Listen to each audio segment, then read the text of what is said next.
Is it even humanly possible to invent a contraption more stupid than this? Close your eyes, Marge. How about one that bankrupts a company? $82,000! This monstrosity cost $82,000! Professor Frank has been real quiet since Homer dropped these groundbreaking innovations. But just how many innovations has he ground broke? Today, I'm suffering through every one of this engineering genius's inventions to find out. From gadgets that look way worse than a Ralph Wiggum science project to revolutionary sci-fi machines that made him feel smarterer than Einstein.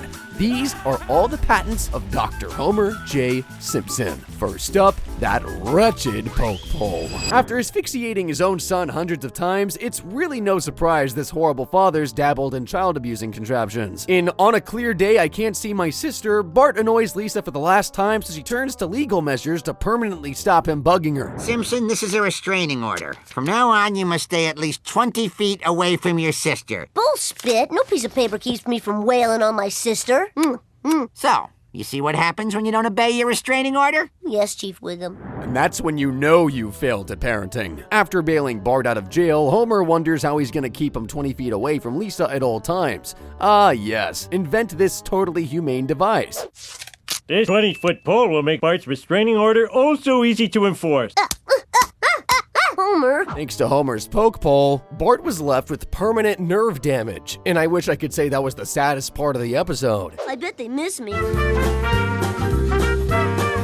Yep, eventually the little dude wasn't even allowed to live inside the house with Lisa. Bart ended up turning totally feral. He can't rely on his parents to care for him, but luckily Lisa tore up the restraining order at the end of the episode. She just missed him way too much, guys. And I'm sure she regrets doing that to this very day. Like really, you miss this?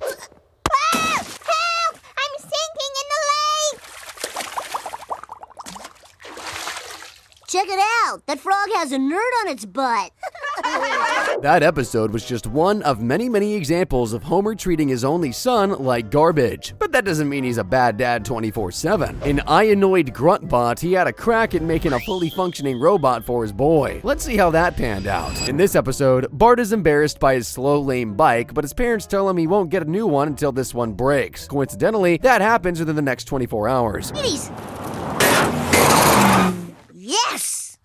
My bike! Homer buys his son a new bike, but now he has to assemble it. At first, Bart has zero faith in him, but his old man proves him wrong for about 2 minutes.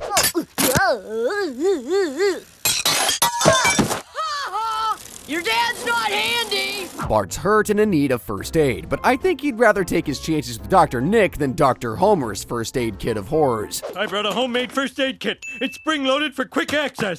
Go!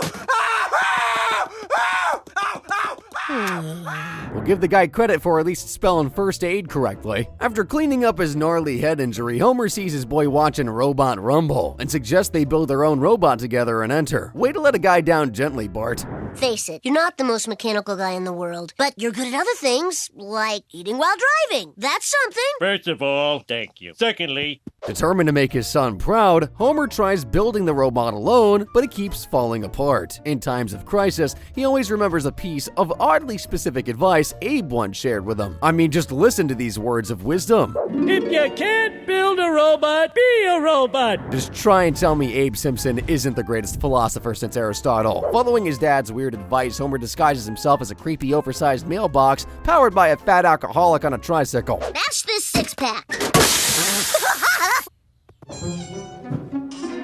Believing his dad actually built a real robot, Bart enters Robot Rumble. And if this was 2025, the kid would definitely be getting disqualified for cultural appropriation. Chief Nakahomer, let's win this one for Dad. Homer fights real robots, enduring more pain than a crash test dummy in the process. It'll all be worth it to make his boy proud, though. Maybe not actually. Look at that, somebody get this guy to the frackin' ER. Through brute strength and some human intelligence, Homie defeats Jessica Lovejoy and Ralph Wiggum's robots, but they were just a little warm-up. Now it's time to find a robot invented by someone who actually knows a thing or two about science. Our robot can kick that robot's ass, right, Dad? Dad? Luckily for Homer, Professor Freak created a robot specifically designed to never harm a human, so when the final battle went down, nobody died. Which is great, especially since that idiot didn't realize Maggie was in there with him.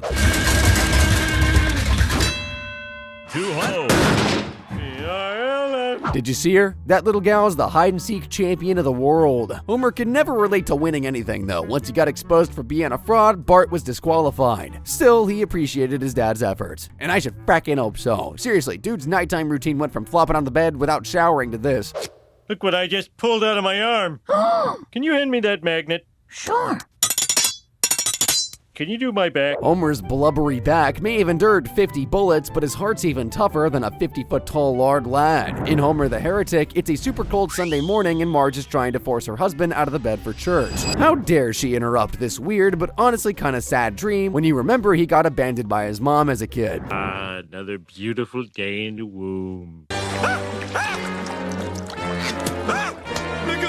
Get up, Homer. It's time for church. After ripping his pants, Homer refuses to go to church, which is great, like people already see that crack enough during the week. While Marge and the kids brace the cold weather on their own for Jesus, the lazy fat lord they left behind snuggles back in bed, and yes, it's that iconic Homer moment. I'm just a big toasty cinnamon bun. Honestly, vote down in the comment section below if this should become my next profile picture. When Homer finally hauls his lazy backside out of bed, he realizes he has the whole house to himself now. Most mature adults would probably use this time to get a tax return done or something, but not this guy. Caramels, waffle batter, liquid smoke. That literally makes the Home Alone Sunday seem like broccoli. Like, can you imagine if they started serving Homer's space waffles at Universal Studios? There'd be like 50 heart attacks at the park a day or something. Homie had so much fun skipping church, he vowed never to waste another Sunday morning there again, but soon he had a change of heart after feeling God's wrath. Marge, turn on the heat. That's better. Flanders risked his own life to save Homer. That didn't stop him from being a jerk and stealing his stuff, though. After being robbed blind hundreds of times, Ned should totally steal something from Homer just to teach him a lesson. Then again, the only valuable item he owns genuinely might be his garbage can. In the episode Pokemon, the Simpsons are visiting a prison rodeo, and Homer lands himself in a situation only someone in his IQ range could possibly create. What the? Homer just got yeeted by a bull, so he wasn't gonna walk away without a serious back injury. He heads to the chiropractor and gets the problem sorted right away. However, the injury mysteriously returns just a few days later. I wonder why that could be. Oh, Dad, are you okay? in fact, I feel fantastic. Tripping over a garbage can has miraculously cured Homer's bad back. Surprisingly, he's smart enough to realize the dents in the can perfectly align with the vertebrae of his human spine. Will he use this remarkable discovery to try and get rich quick? 1, 2, better not sue. Hey, it worked! My searing leg pain is now a gentle numbness. Most of Homer's business ventures flop harder than he does onto the couch with a family-sized bag of chips. However, this one becomes such a big success, even the real chiropractors are scared. You're stealing patients from me and Dr. Steffi. Boy, talk about irony. You've been warned. Stop chiropracting. The chiropractors eventually become so jealous of Homer, they destroyed his garbage can and ran him out of business. And it must really suck for Abe. Like, imagine your son mourning a garbage can harder than he'd ever mourn you. No, my spinal cylinder!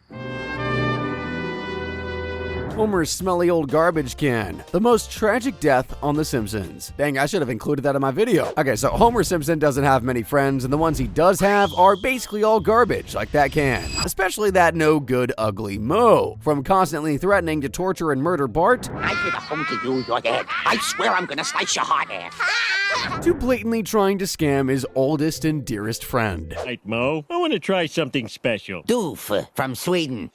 Wait a minute. Moe is definitely the worst of Homer's friends, and the episode Flaming Moe's couldn't be more proof of that. In this episode, the tavern is facing financial difficulties and completely runs out of beer. I was expecting Homer to go crazy and kill everyone right there and then, but he actually has a non-violent solution to the problem. I know a good drink. Really hits the spot. Homer begins telling the story of this bizarre drink he invented that time he was out of beer and desperately needed to numb the pain of seeing Patty and Selma's vacation photos. I decided to mix the little bits that were left in every liquor bottle. In my haste, I had grabbed a bottle of the kids' cough syrup. It passed the first test. I didn't go blind. They say everyone can float in the Dead Sea, but Selma sank right to the bottom. Huh? I don't know the scientific explanation, but fire made it good. Shockingly, the concoction didn't turn him blind, but not like that would have been a bad thing, right? As you can see, we never did get the hang of it. Ay, caramba! Moe tries a flamin' Homer, and while he's expecting the taste of Snowball's kitty litter, Homer was right. It tastes super good. Desperate for money, the sleazeball flat out steals his friend's drink, calls it a flamin' Moe, and starts serving it up to customers. The moldy old tavern eventually becomes the hippest, coolest bar in all of Springfield, and it's all thanks to Homer. But don't count on him getting a single thank you, let alone recognition for his own invention. Pardon me, are you the genius behind the Flaming Moe? Why, yes, I'm your man. My name's Hog Bannister. I work for Tipsy McStagger's Good Time Drinking. Tipsy wants to buy the Flamin' Moe recipe, but Moe says it's not for sale. Sleazeballs attract sleazeballs, so the guy sneaks a sample away and gets the ingredients analyzed in a lab. However, when one ingredient can't be detected, he returns to the tavern and makes an offer you really wouldn't expect Moe to refuse. $1 million. Sorry, Harv, but like I told you before, it ain't for sale. What's Moe's most loyal customer doing right now? Well, Homer's understandably cut the jerk out of his life for screwing him over, and he's definitely not missing the tavern at all. Sure, Moe's has Aerosmith, flashing lights, and every single person he knows, but who needs that? Someone called TripAdvisor because his new watering hole really is the hidden gem of Springfield. Now, what do you want? A beer? Okay, then. Can I have a clean glass? Go! Here you go, your majesty. Frankly, I'm surprised Homer tried to not get shot. Seeing all the success Moe has made from his ideas left him super depressed. But like Marge said, isn't it enough that his drink is making so many people happy? I think not. Look at me. I'm making people happy. I'm the magical man from Happy Land in a gumdrop house on Lollipop Lane. Oh, by the way, I was being sarcastic. When a hot waitress Moe's been sleeping with finds out he stole the recipe from Homer, she convinces him to sell the drink to Tipsy and give him half the money, but leave it to a now insanely jealous friend to screw everything up in a matter of seconds. Fools! You poor, pathetic, misguided creatures choking down your flaming Moes, all the time wondering, how does he do it? Well, I'm going to tell you. The secret ingredient is... Homer, no! Cough syrup. Nothing but plain, ordinary, over-the-counter children's cough syrup. Now that the remaining ingredient's been exposed, the check gets torn up and every other bar in Springfield starts serving Flamin' Moe's. The tavern immediately returns to being a dark, dirty hovel, but look on the bright side, at least Homer and Moe are friends again. Hundreds of thousands of dollars. Oh, hey. Maybe some things are too good to be kept a secret. I guess so. Compliment to the house. One flaming Homer. Aw, thanks, Moe. Well, all's well that ends well, I guess. But anyway, we got another booze-related invention coming up next. In Homer versus the 18th Amendment, it's St. Patrick's Day in Springfield. And that means this is Moe's busiest time of year. This is the busiest drinking day of the year. Where are the designated drivers? Beat it. I got no room for cheapskates. The town drinks so much beer they become violent and start destroying everything. However, once an innocent little boy ends up getting drunk too, the celebrations stop. And who was the kid in question? Oh yeah, it was totally Todd Flanders, all right. What are you looking at? Well, I'll tell you what we're looking at, young man. A town gone mad. I'm going down to Moe's for a couple beers. I'll come with you. No! The Duff beer float technically got Bart drunk, but as usual, Marge takes everything out on Homer and bans him from ever having any more beer. Turns out he wasn't the only one who went home to a pissed off wife that evening. The next day, a mob of angry women storm City Hall and demand a full-blown alcohol ban. Mayor Quimby would never do such a thing. I mean, look at that beer belly. However, when an unenforced prohibition law from 200 years ago is discovered, he has no choice but to force Springfield into sobriety. Place your bets now, guys. Who will this hit the hardest, Homer, Moe, or Barney? With alcohol now illegal, every beer barrel in town gets discarded at the dump. Duff goes out of business almost overnight, and Wiggum gets replaced by Rex Banner, a guy who will actually enforce the new law. Booze-free Springfield is an apocalypse just waiting to happen, but not all heroes wear capes and fly. Some sneak beer barrels and construct an elaborate network of pipes beneath the bowling alley.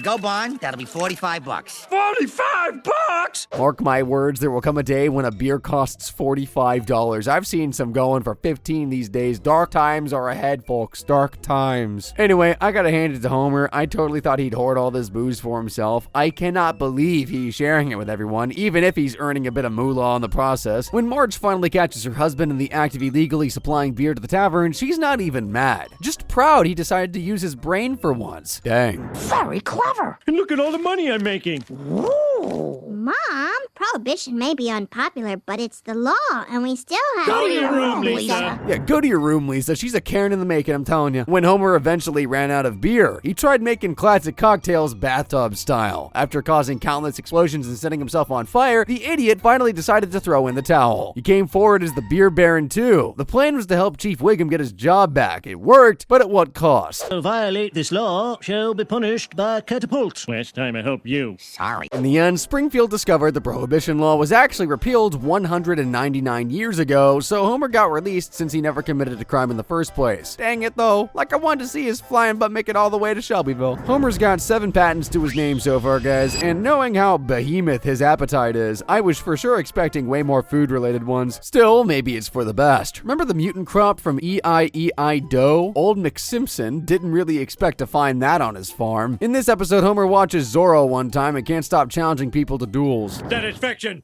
Oh, I challenge you to a duel. Hey, a duel? Sounds like a Family Guy skit. I wonder why. The people of Springfield keep chickening out, even Snake. Homer's getting real cocky, but once a super tough colonel agrees to fight him, he immediately shows that he's a coward. And honestly, probably that's even an understatement. We're just taking this old Christmas tree to the dump. Well, now, I wouldn't be much of a southern gentleman if I didn't help you carry that tree. No. Homer's too chicken to return to Springfield, so he does what any noble, non-selfish man would do in the situation. He finds an abandoned farm and forces his family to live like the Cletus clan, minus all the inbreeding, I hope.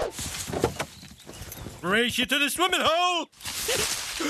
Come on, Ma! It's neither safe nor practical for Homer to drive 50 miles every day to the plant, so he'll need to start growing some crops to make money. There's no fertilizer, though. Well, anything approved by the FDA, that is. Eerily beautiful, but are you sure this is safe? Of course not. Sure, he's increasing his family's risk of basically every type of cancer out there, but you can't say that plutonium isn't hella pretty to look at. Minus the severe health risks, the plutonium actually does a great job at growing the crops. But when it's finally time to harvest them, Homer realizes scattering tobacco and tomato seeds together wasn't such a bright idea. It's brown. Maybe the tomato seeds crossbred with the tobacco seeds. Oh, great. I got a field full of mutants.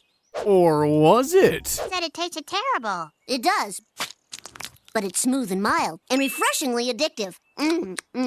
Addictive. Homer starts selling his addictive tomacco, and pretty soon people are lining up to buy baskets of it. Old McSimpson is doing pretty well for himself for a change. More than well, actually. Well, let's say $150 million. Now, usually Homer's the one who would blow an amazing opportunity like this, but this time it's actually a family effort. The least we can accept is $150 billion. And they say pigs are the greediest animals on the farm. Never mind that, though. The Simpsons still control the world's supply of tomacco. Bad animals, go home. Thank God, there's one left. Huh, guess they weren't the greediest things on the farm after all. Homer was lucky enough to save the last tomacco plant, but an episode of The Simpsons would never end without him getting screwed over at least twice. Rather die. Take it. But a lovely gift. Gotta run. So, Mindy, how did you want to pay me the $150 million? Cash will be okay. Or stock? Did your company have stock? Mindy! Mindy and I are just hammering out a... After all the tomacco mayhem, Homer completely forgot why he ran away from Springfield in the first place. When he finally returned, he had no choice but to duel the scary colonel. And did he lose? Well, is the sky blue? There's your answer. You okay, Dad? Dad, this might be one of those things you should go to the hospital for. After pie. Well, I guess the sky isn't technically blue. I don't really know what science says about that. Homer's got a lot of wild patents to his name right now, but what was his very first invention? Well, you're about to find out, and believe me, it was bad. In Oh Brother, Where Art Thou, Abe believes he's on his deathbed and tells Homer he has a long-lost half-brother named Herbert Powell. Yeah, it's gonna take blood, sweat, and tears to track him down. Okay, here's $20. Now will you tell me where my brother lives? Mr. Simpson, I don't want... Just take it and tell me. Detroit. He lives in Detroit. Guess Abe wasn't the only one who got frisky at that carnival. Homer tracks Herbert down by looking up his name in a rare historic artifact called a phone book. I think that's how you say that. When his long-lost bro is finally revealed to us on screen, he looks almost identical to Homie. Well, if he had a major glow-up, that is. And the hair and slim build was just the start. Herb is doing better than his baby bro in literally every avenue of life. Welcome to my home, brother. Holy moly, the bastard's rich. This is my wife, Marge. Hello. And our 3 children, Bart, Lisa, and Maggie. Perhaps blinded by the love he has for his new brother, Herb brushes off Homer's blatant stupidity as just being an average American. Make of that what you will. As he's exactly the type of consumer Powell Motors wants to reach. Who better to design their next car than him? I want to pay you $200,000 a year. And I want to let you. Now, boys and girls, this project is our top priority. Everything else is on hold. But sir, direct all your questions to the man with the vision. Despite Abe's warning not to screw everything up, words are no match for the crayon stuck in Homer's brain. He is absolutely determined to design a car that'll make Herb proud, so he throws all kinds of stupid, ridiculous ideas at his design team. I want a horn here, here, and here. You can never find a horn when you're mad. After costing the company $82,000, the Homer is finally complete, and its grand unveiling, well, that was truly something you'd want to dump at a Shelbyville orphanage, run away, and never look back. Any questions? What does this monstrosity cost? Well, it's undeniably the dorkiest car known to man. You can't say the soundproof bubble dome for annoying kids wasn't a genius idea. There's people who would actually pay 82 grand for that, myself included. Still, the terrible car makes Powell Motors go out of business. Herb goes bankrupt, he's forced to sell his mansion, but how could he stay mad at Homie? Families always forgive each other, right? Have no brother. His life was an unbridled success until he found out he was a Simpson. On the way home, Bart tells Homer his car was actually pretty cool, and I couldn't agree more. Why didn't we ever get this on the Simpsons Hit and Run video game? And what happened to the Homer anyway? You'd think Herb would have burned that life-ruining rust bucket to the ground, but it actually appeared 25 seasons later in How Lisa Got Her Marge Back. So, the Homer was actually the first flying car all this time. Moral of the story, never judge a book by its cover, I guess. Despite going to space, winning a Grammy, climbing a deadly mountain, even entering a frackin' parallel universe. Erotic cakes. Homer feels like he's achieved absolutely nothing during his 34 years on this planet. In the Wizard of Evergreen Terrace, the radio announces the average life expectancy for males is now 76. But the Homers of the world are lucky to have even made it past the age of 5. I've wasted half my life. Half my life gone, and I'm only guaranteed 38 more years. Marge, I've wasted half my life. Feeling like a total failure, Homer becomes super depressed. The family tries to cheer him up by throwing a party in his honor. A projector plays through all the insane accomplishments he's made in his whole life, but still, Homer feels like a useless sack of cream. I'm just glad he didn't take out his frustrations on Bart for once. Movies. Who invented these dumb things anyway? Was it you, Bart? It was Thomas Edison, Dad. I thought he invented the light bulb. That too. He also invented the phonograph, the microphone, and the electric car. No one man can do all that. You're a liar, honey. A dirty, rotten liar. Finisher! Finisher! It's true. I read it on a placemat at a restaurant. Really? Homer reads more about this Thomas Edison guy he's genuinely never heard of before in his life and becomes so obsessed, he decides to follow in his footsteps and become a world-famous inventor. Although right now, he's on track to become a world-famous nuisance. No more lousy pajamas! From this day forward, I am an inventor! Do us a favor. Invent yourself some underpants. Let's face facts. The only thing Homer has in common with Thomas Edison is that he'll probably also die of diabetes. After spending days being a jerk to his family and staring at a blank piece of paper, Homer eventually swallows his pride and goes to an actual smart person for advice. I just want to know how to invent things. Tell me. All you have to do is think of things that people need, but which don't exist yet. You mean like an electric blanket mobile? Or you could take something that already exists and find a new use for it, like... hamburger earmuffs! Well, I suppose that would qualify. Thanks, sucker! Well, all right. After 7 whole nights of roaring blowtorches, grinding saws, and fiery explosions, Dr. Homer is finally ready to unveil the greatest inventions in the history of mankind. First up, a contraption that truly puts the light bulb to shame. First, my all-purpose electric hammer for all your pounding needs.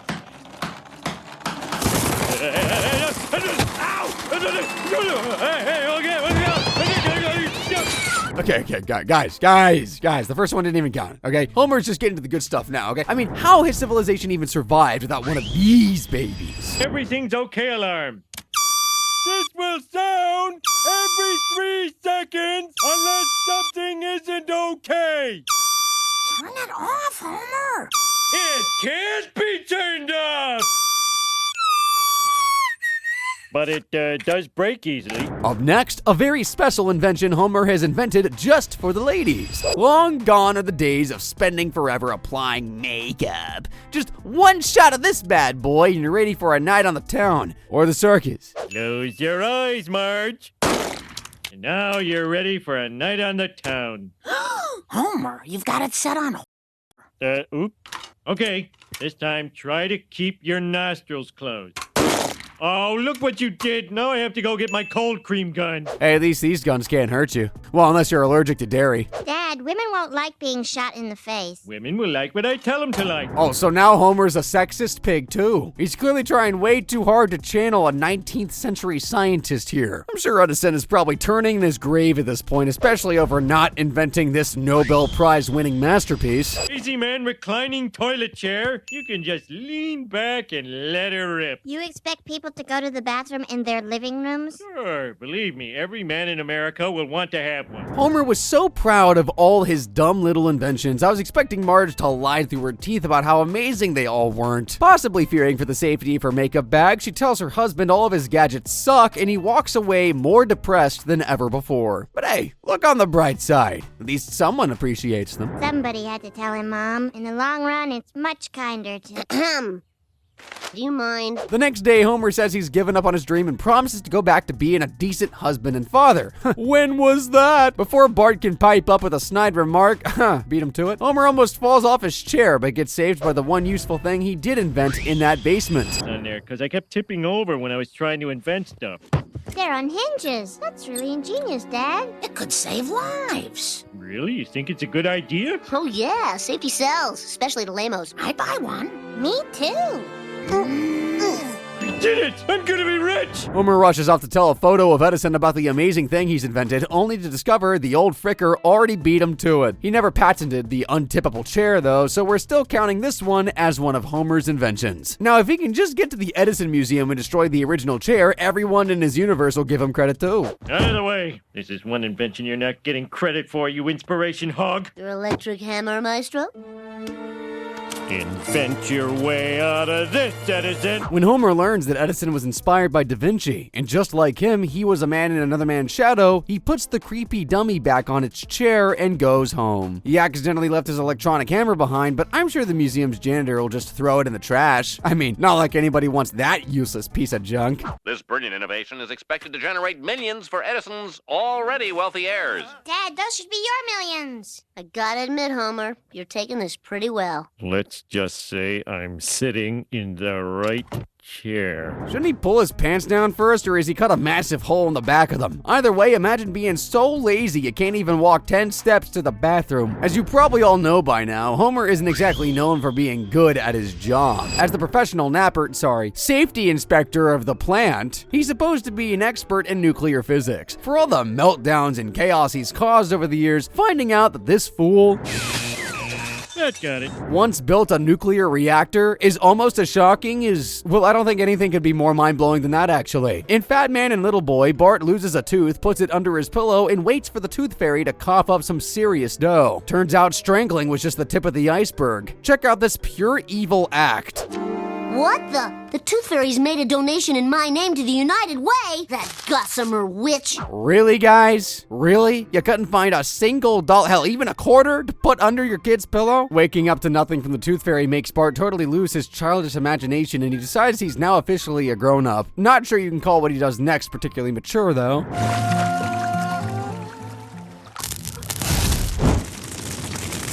So Eden sank to grief. Which is worse, being a toy owned by Bart Simpson or a toy owned by Sid? Either way, it's a fate worse than being left in the attic. Murdering toys doesn't cheer Bart up, so he goes to Lisa for advice. After learning that writing makes her happy, he decides to create his own line of t-shirts, and the slogans are exactly what you would expect from this kid.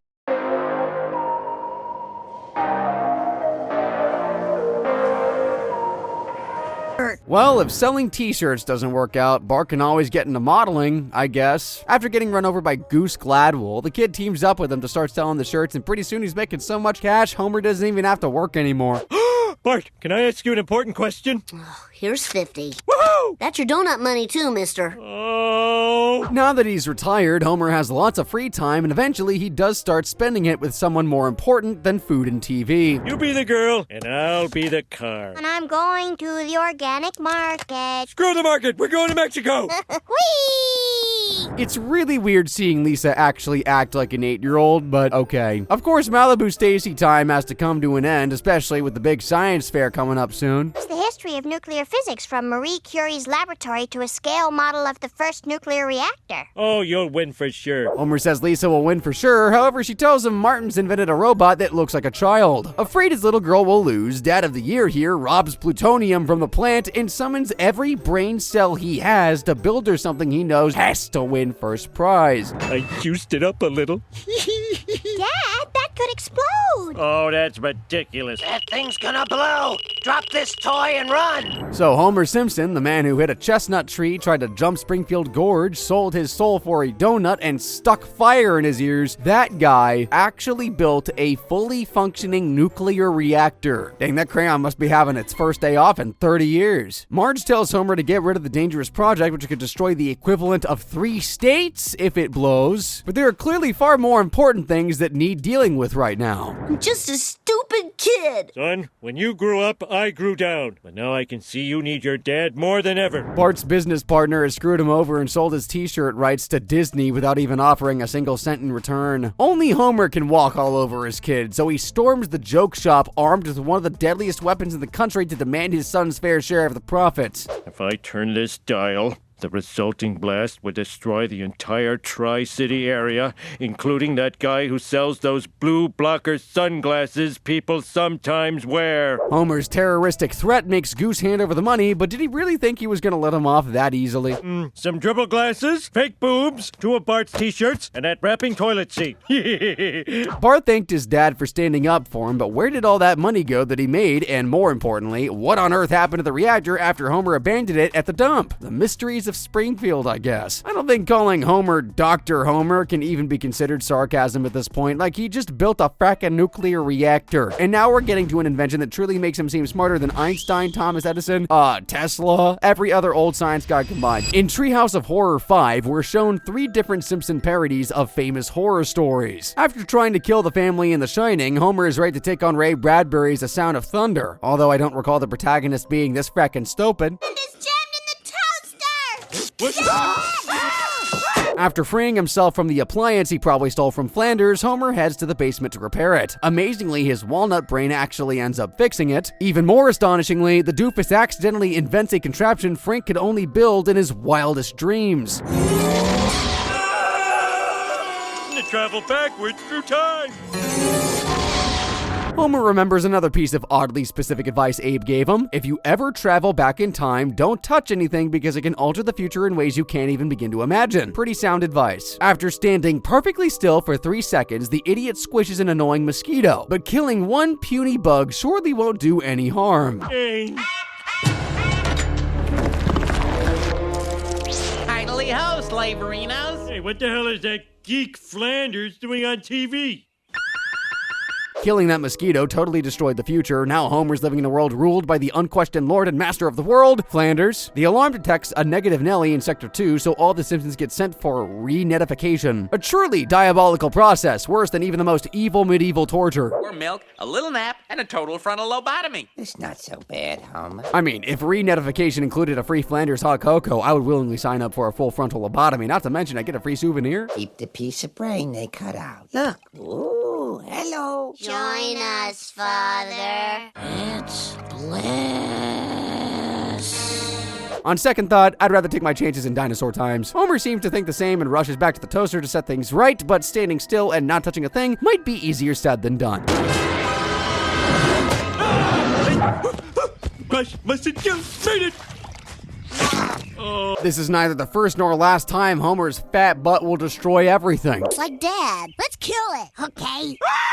The toaster does its thing right before Homer gets squished. Back in prehistoric times, he gives that meteor a day off and wipes out all the dinosaurs himself. The sheer level of destruction this oaf can cause honestly needs to be studied.